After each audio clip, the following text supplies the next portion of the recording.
Hey everybody, I'm making salad for dinner tonight. So I just wanted to kind of show you some of my tools that I use every time to make salad. So first thing I want to do is give you a little quick tip kind of thing. If you're going to cut up a pepper and you're not going to actually use the whole pepper, cut it off this way. I just cut meat off there and there. I leave the stems, the stem and the seeds and the membranes, I leave everything intact, and that way it stays fresh. I cut this pepper this way 5 days ago, maybe 6 days ago, and it's still as fresh as can be. So I'm going to take a knife and I'm going to cut some more off of there because, like I said, I'm making salad. I don't really need to do it this way now since it's already, I'm going to use the rest of it, but just to kind of show you that's how I do it. And I'm going to pitch that. And then I'm going to use another tool. If you've ever been to my parties, you know I love this thing. It's called the Quick Slice. And it's great when you want to cut up, let's say you're going to make fajitas. So here, let me start over. You got all these little blades, they're all serrated, and you got this little thing that you're going to, like a guide. So I'm going to put the pepper on, and I'm going to do it long ways so you can see. I'm going to do it this way. So if I was going to make fajitas or something, I could put my pepper on there and just kind of wiggle it down, and it's going to make these perfect strips for fajitas or whatever. If I wanted to, maybe for this purpose, for another recipe, I could put them on the opposite way, and then I've got diced pepper. So I'm gonna throw that in my salad. I love to put as much stuff as I possibly can in a salad. So I'll come back to that. So I also want to show you cucumber. I'm not a huge cucumber fan, but it's something to put in salad, so I put it in there. So I'm going to show you another little trick that's kind of cool and kind of important. A lot of people don't like cucumbers because they make you burp. So if you take the seeds out of the cucumber, you don't have that problem. So this is a dual tool. It's a core and more. This side takes the top off of your tomato or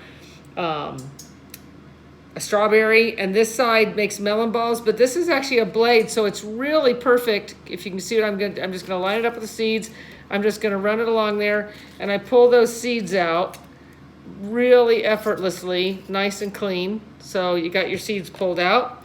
And then the other thing I'm not a big fan of is how I don't know, tough the skin is on most cucumbers.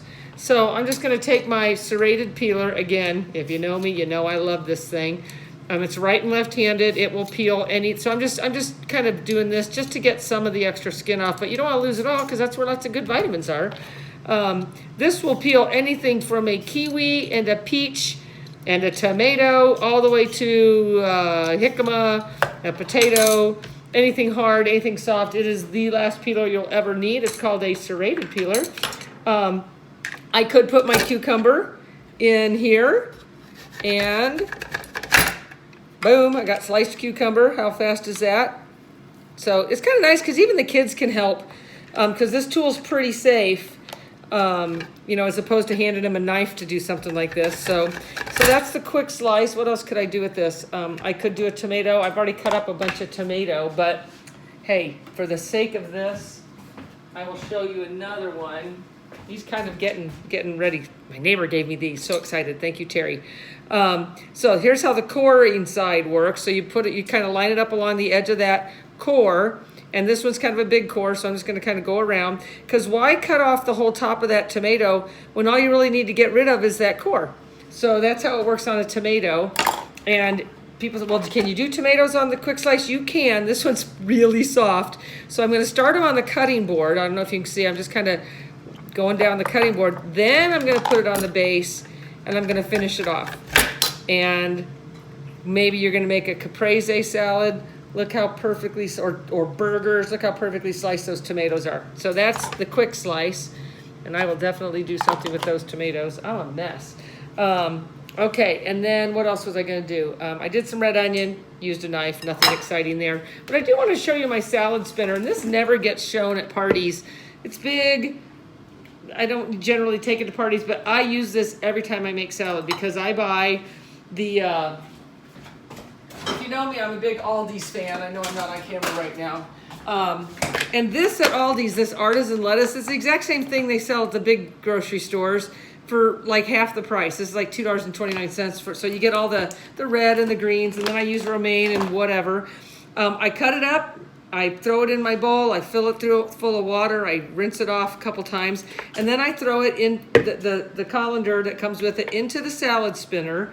You put the lid on, and let me see if I can show you this, because I've spun this once already, so it won't be that impressive, but there's really just a tiny bit of water in the bottom of my bowl. It's amazing how much longer your lettuce will last if you wash it and spin it. So the other reason you spin lettuce is so that your dressings and stuff will stick. So this thing goes, I think it's 17 miles an hour or something like that. You can see it's going really fast. Lock the lid. There's a little brake button up here that makes it stop spinning. You don't really want to pull that lid off while it's spinning, because these little guys go all over your hands, and that sort of hurts. Okay, so let's see how much more. Oh yeah, I got a lot more. I don't know if you can see that. I got a lot more water out of that lettuce, and that's the second time I've spun it. So that's our salad spinner. I'm going to do it again just because I really like to get it dry because it lasts a lot longer. So, don't know what else I could show you. I did use this today. This is our, it's sitting here in the dish bin because I just used it. I made zucchini chips in my dehydrator. So this is called the Simple Slicer. And I'm just going to tell you, if you don't use the food holder, you're going to cut yourself. I don't care who you are. Even if you're a trained professional such as myself, you still want to use your food holder. So this is where it's locked down. The blade isn't really sticking up. Pretty safe. Level 1 is paper thin. Level 2 is a little thicker. Level 3 is pretty thick. So I think I'll do it on 2 just to kind of show you. Maybe you want to slice up some red onion for your salad. I like it thick because I actually want to taste the red onion. I don't want it super thin. And all you do is go like this, forward and backward, and it will slice. So that's my level 2 blade. So, you know, you get kind of that's probably a pretty perfect size slice for a burger or something like that. So that's called the Simple Slicer. Okay, that's all I got for you in about 7 minutes. So hope you enjoyed. Happy salad.